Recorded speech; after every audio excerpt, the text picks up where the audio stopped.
who also came to the same conclusion, that this was a lovely impulse but not the right decision for the show. The producers decided that they needed a big actor with a big stage presence and a big voice. And Lloyd Webber had the perfect man in mind.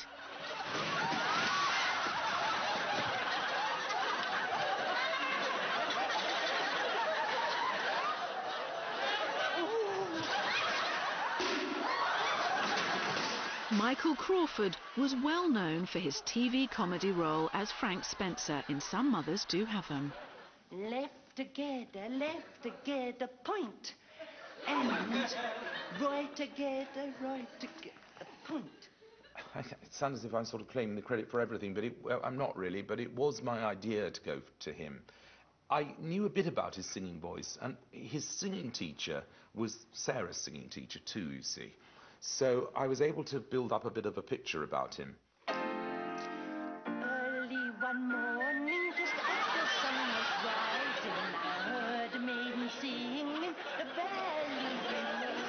It didn't actually cross my mind to think that I'd be considered for Phantom. It was so off the wall. I'd been associated with comedy for so many years. And then suddenly, out of the blue, Andrew contacted me to come in and see him. And he played the overture.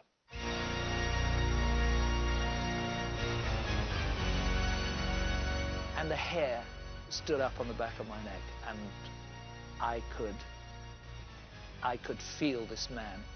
I could just feel him.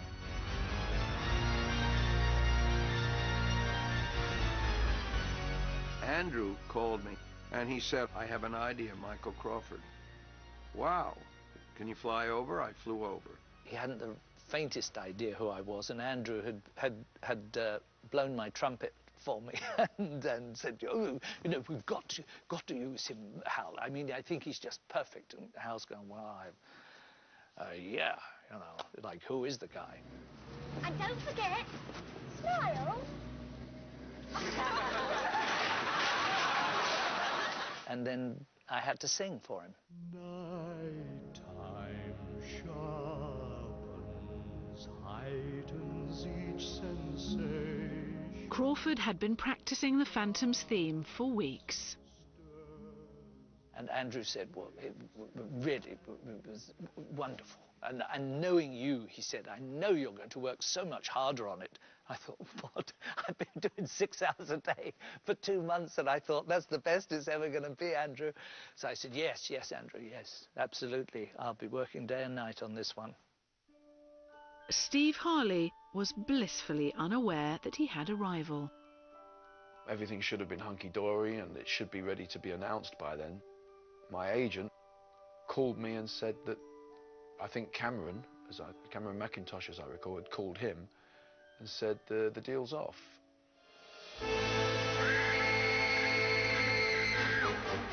Harley was given £20,000 compensation, but no explanation. There was no hint that they were unhappy with me or that they were seeing anyone behind my back, two-timing me. 2 weeks after Harley was sacked, the actor known to everyone as Frank Spencer was announced as the Phantom. When Andrew first told me, we were having lunch, and I was having a bowl of soup, and my spoon was on the way up to my mouth, and he said, we've got the Phantom. And I said, who? Who is it? He said, Michael Crawford. And that spoon never got to my mouth. I went, Michael Crawford. Ooh. That was big stuff, because I only thought of him as being a silly comedian on television who fell over his own feet. Okay. What most televiewers didn't know is that Crawford already had a big stage career, starring in the hit musicals Billy and Barnum. He did the most amazing physical things. He was the master of transformation of physical agility. You have to have a beast to have a success in musical theatre, and Andrew Lloyd Webber got one of the biggest beasts in the jungle in Michael Crawford. But the beast of the jungle was also known to throw the odd beastly tantrum. In bitchier theatre circles, he was nicknamed Joan Crawford, after the Hollywood diva of old. I had to get the ground rules set with Michael from the outset, so I took him to lunch. And I said to him, I just want you, I think you're wonderful. You're going to be wonderful in this, Michael, but I just want you to know that this is never going to be a star vehicle. If I could sing it, I'd be in it. And you have to know that now, or you're going to be miserable, and we're going to have terrible rows. Well, for an afternoon he was miserable. He went out, nearly broke his foot kicking the bollard outside the Neal Street restaurant where I told him. The Phantom was the last link in the chain.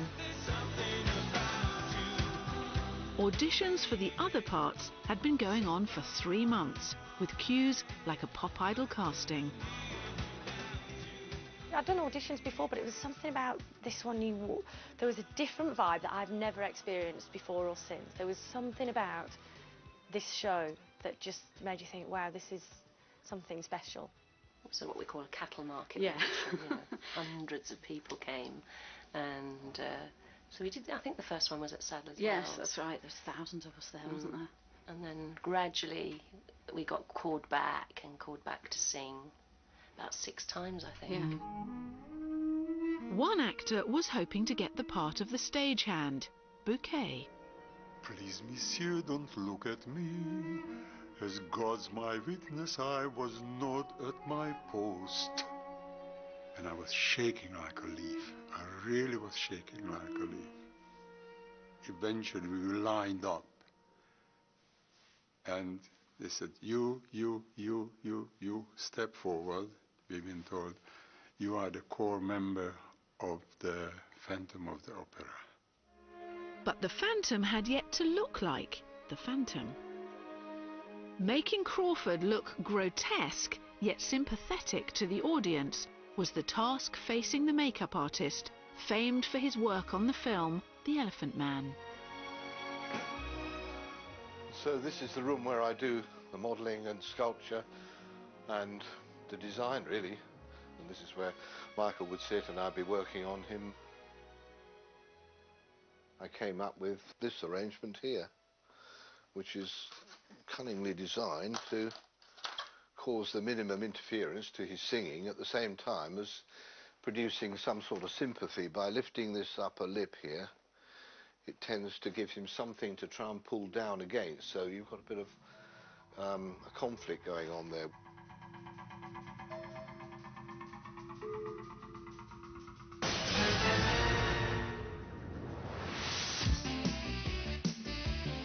On August 18th, cast rehearsals finally began.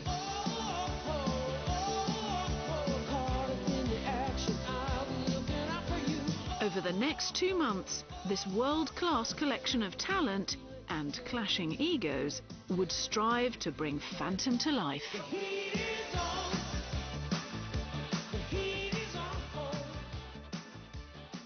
Before we start, bear this in mind. The whole first section of this is an opera. Yeah. And what we haven't quite found yet is that conventional, stereotypical Victorian opera behavior. It was down to Hal Prince to coax the best performances out of his 2 stars. What you want to do is, let's be brave. Go too far. It's attitudes. It's bigger. When you take her by the arms, really, you know, it's big stuff.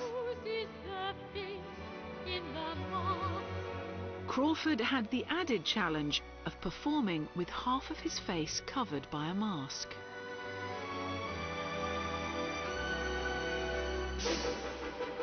Damn you! You little flying Pandora! You little demon! Is this what you wanted to see? I didn't feel the man as a monster. This man loved. He had deep, deep emotion. Fear can turn to love. You'll learn to see, to find the man behind the monster. This repulsive carcass. She sees his face. We don't, the audience doesn't, but she sees what's behind that mask early in the evening. She recoils, wouldn't we all? But then she does something very sensitive. Oh, Christine. And that's the moment when I think he falls in love with her.